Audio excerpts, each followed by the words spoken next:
Ça fait une éternité que j'avais pas fait une vidéo de ce genre et celle-ci n'était pas du tout prévue, mais j'ai eu l'envie soudaine d'en discuter parce que très récemment j'ai vécu une forte période de stress et je me suis dit que ce serait plus qu'à propos de partager les plantes qui m'ont aidé à traverser cette épreuve, parce que c'en est une, le stress peut devenir chronique et ça peut littéralement gâcher ta vie. Il y a 2 ans de ça, j'avais fait une vidéo du même genre où j'ai partagé 6 plantes qui ont un effet prouvé scientifiquement sur l'immunité et je m'étais dit que ce serait sympa de faire une vidéo du même type sur les plantes adaptogènes qui ont un effet prouvé sur le stress. Je te mettrai cette vidéo en barre d'infos parce qu'elle est toujours d'actualité, on a tous besoin de booster son système immunitaire. Et bref, dans cette vidéo, je vais donc te partager 3 plantes adaptogènes qui ont un effet scientifiquement prouvé sur la gestion du stress, qui permettent de limiter le stress, mais pas que. Les plantes que je vais citer dans cette vidéo, je les ai testées sur moi-même, donc elles sont validées et approuvées. On peut les trouver en pharmacie, en parapharmacie, sur internet sans ordonnance. Il n'y a pas de contre-indication à les prendre en synergie, c'est d'ailleurs ce que je fais personnellement. Évidemment, en cas de doute, n'hésitez pas à consulter votre médecin traitant ou tout autre professionnel de santé. Cette vidéo ne se substitue pas à un diagnostic médical, je ne suis pas médecin, je ne suis pas thérapeute, mais voilà, en principe il n'y a pas de contre-indication à prendre ces plantes en synergie. Il y a juste quelques précautions à avoir si vous êtes enceinte, ou si vous êtes allaitante. Il y a certaines de ces plantes qui sont déconseillées, mais je vous mettrai un petit warning quand ce sera le cas.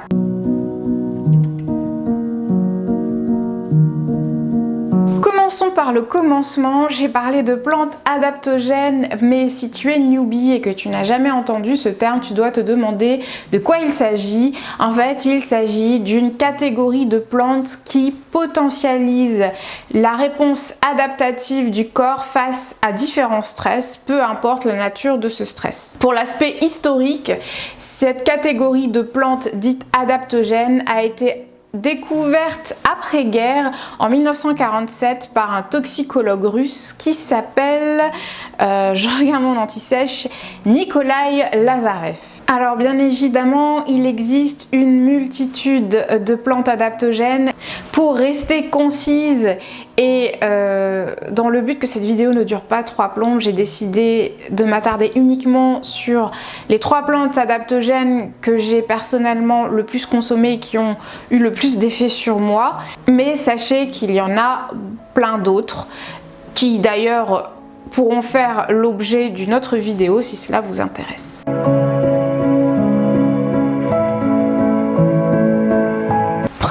Plante adaptogène de cette vidéo et non des moindres, c'est sûrement la plus connue, je pense, quoique quand j'en parle dans mon entourage, peu de personnes la connaissent. Mais si tu t'intéresses à la naturopathie, à la phytothérapie, tu dois sûrement en avoir entendu parler. Il s'agit de l'ashwagandha. Donc c'est une plante qui est très utilisée en Ayurveda, c'est la médecine traditionnelle indienne. Et du coup, je me suis amusée à faire des recherches sur le net pour savoir si ces vertus qu'on lui prête dans la gestion du stress ont été prouvées scientifiquement. Et là, quelle ne fut pas ma surprise de découvrir l'appel d'études scientifiques sur le sujet. J'en ai sélectionné 2, mais sachez qu'il y en a vraiment beaucoup. Je vous mettrai évidemment les liens en barre d'infos si ça vous intéresse d'aller approfondir le sujet. Du coup, la première étude scientifique que j'ai trouvée démontre que l'ashwagandha diminue le cortisol sérique. Le cortisol, si tu ne sais pas ce que c'est, il s'agit de l'hormone du stress. C'est une hormone qui est sécrétée en cas de stress. Et du coup, il a été démontré que une prise d'ashwagandha, alors j'ai plus la quantité d'ashwagandha, mais je crois que c'est 400 mg d'ashwagandha, permet de diminuer significativement le cortisol sérique. Mais ça n'est pas tout. J'ai trouvé également une autre étude scientifique qui démontre que les bénéfices de l'ashwagandha ne s'arrêtent pas uniquement à la gestion du stress. C'est d'ailleurs pour cela qu'on la classifie dans les plantes adaptogènes, c'est qu'elle permet également de booster les fonctions cognitives en améliorant la mémoire, l'attention et la concentration. Et donc cela a été prouvé scientifiquement. L'ashwagandha, c'est une plante que j'ai citée à maintes reprises sur ma chaîne, dans des vlogs, dans des vidéos également sur la gestion du stress.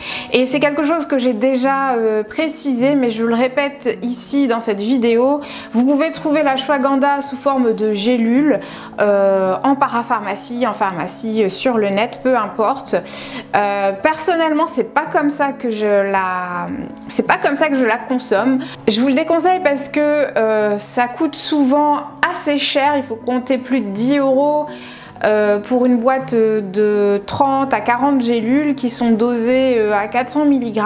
Moi personnellement, je l'achète sous forme de poudre. Ça coûte beaucoup moins cher et vous en avez beaucoup plus en termes de quantité. Personnellement, je la prends chez Aromazone. Le paquet de 200 grammes doit coûter aux alentours de 3-4 € et on est évidemment sur la même variété botanique. Il s'agit de l'ashwagandha somnifera. Et d'ailleurs, c'est également une plante qui a des propriétés cosmétiques. On peut l'utiliser en masque sur le visage. Ça permet de resserrer le grain de peau, d'améliorer la qualité et la texture de la peau de façon générale, mais c'est pas le propos de la vidéo. Et du coup, si vous la prenez sous forme de poudre, vous pouvez en mettre 1 à 2 cuillerées à café dans votre smoothie, dans votre shake protéiné, dans un yaourt, dans du muesli.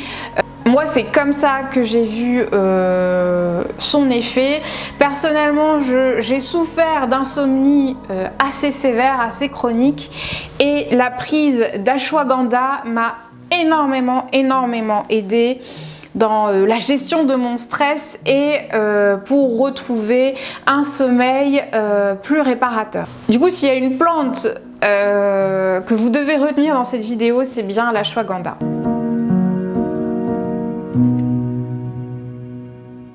Deuxième plante de cette vidéo qui est beaucoup moins connue que l'ashwagandha et que j'ai découvert relativement récemment, l'année dernière, qui s'appelle l'Escolcia. Alors je suis pas sûre de l'orthographe parce que j'ai trouvé différentes orthographes sur internet.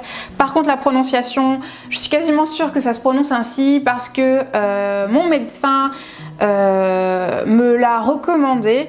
Et c'est comme ça qu'il l'a prononcé, tout simplement. Du coup, je me suis amusée à chercher des petites études scientifiques qui démontrent son efficacité. Et j'en ai trouvé quand même un peu moins que l'ashwagandha. J'en ai trouvé une intéressante qui démontre que l'Escolcia est capable de moduler l'expression de gènes qui sont liés au stress, rien que ça. Donc la prise d'Escolcia permet de diminuer l'expression de gènes qui sont impliqués dans la réponse de l'organisme face au stress. Donc ça permet de diminuer le stress résultant. Donc c'est très intéressant. Concernant l'Escolcia, j'en ai pas trouvé sous forme de poudre comme pour l'ashwagandha. Du coup, je la consomme sous forme de gélule. Alors si vous êtes sous antidépresseurs ou anxiolytiques, demandez l'avis de votre médecin.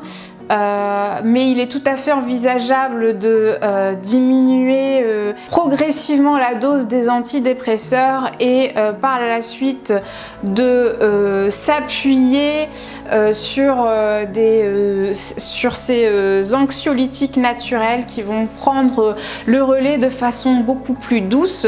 J'ai oublié de le préciser, mais la prise de ces plantes adaptogènes n'induit aucune dépendance. Donc ça, c'est le côté positif. Et il n'y a évidemment pas d'effet secondaire. Alors dans 90% des cas, il n'y a pas d'effet secondaire parce qu'on est tous différents. Il y a certaines personnes qui peuvent être allergiques à ces plantes-là. Du coup, comme je l'ai dit, n'hésitez pas à consulter votre médecin, mais vu que c'est accessible sans ordonnance, l'avantage de ces plantes, c'est qu'elles ont très peu d'effets secondaires, contrairement aux antidépresseurs et aux anxiolytiques qui sont prescrits sur ordonnance.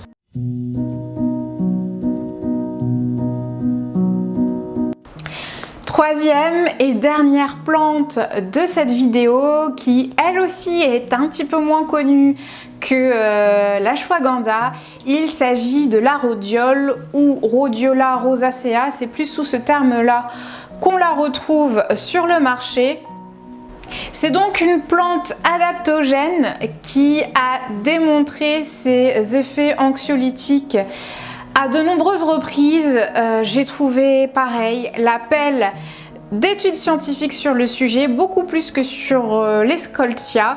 La première étude que je voulais mentionner dans cette vidéo, c'est l'efficacité de la rhodiole sur la gestion du stress.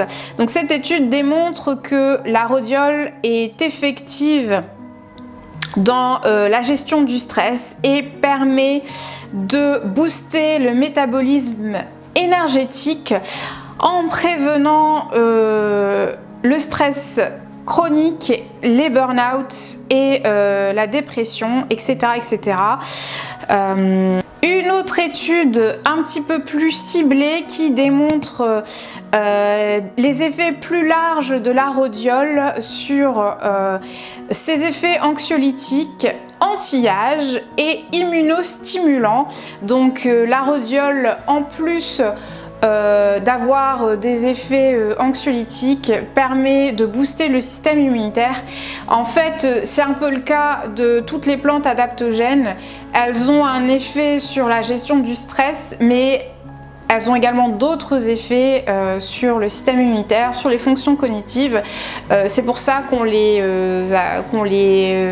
qu'elles portent le nom d'adaptogènes, parce qu'elles peuvent s'adapter à différentes problématiques. Et enfin, la dernière étude que je voulais mentionner concernant la rhodiole, et qui va dans le même sens au final, hein, mais j'ai trouvé intéressant de la mentionner. Cette étude démontre que la rhodiole a des effets antidépresseurs. Il y a donc des personnes dépressives qui ont été supplémentées à la rhodiole et des bénéfices non négligeables ont été constatés sur leur humeur. La rhodiole, je l'ai prise tout comme les Scolcia sous forme de gélule. J'ai pas réussi à en trouver sous forme de poudre, donc forcément ça va être un petit peu plus onéreux. Je l'ai prise pour traiter mes insomnies, qui ne sont autres que l'expression d'un stress assez aigu. De toute façon, le stress est à l'origine de nombreuses pathologies, que ce soit les insomnies ou d'autres pathologies dégénératives comme les cancers, le diabète, etc. etc. Donc c'est un facteur qu'il faut absolument essayer de gérer au mieux. Parce que ça peut engendrer énormément de problèmes. Et voilà, j'en ai fini avec cette vidéo. J'ai pas encore fait le montage, mais je pense qu'elle sera assez courte, une dizaine de minutes tout au plus, c'est pas plus mal. On va droit au but comme ça. J'espère qu'elle t'aura été utile, qu'elle t'aura été informative, qu'elle t'aura permis d'apprendre des choses, de découvrir de superbes plantes que tout un chacun doit avoir chez lui. N'hésite pas à me dire en commentaire si tu connaissais ces plantes. N'hésite pas à me faire savoir également si tu en connais d'autres que je ne connais peut-être pas, ou si tu souhaites que je fasse un round 2 avec d'autres plantes adaptogènes, parce qu'il y en a d'autres, il y en a plein d'autres hein, que j'ai testé et que je pourrais partager. Je te remercie d'avoir passé ce petit moment avec moi, d'être resté jusqu'au bout si tel a été le cas. N'hésite pas à lâcher un petit like, à t'abonner si ce n'est pas encore fait. À ce jour, on est plus de 4000 sur cette chaîne, c'est juste incroyable. Mon nombre d'abonnés a explosé ces derniers temps et ça me fait on ne peut plus plaisir que mon travail vous plaise.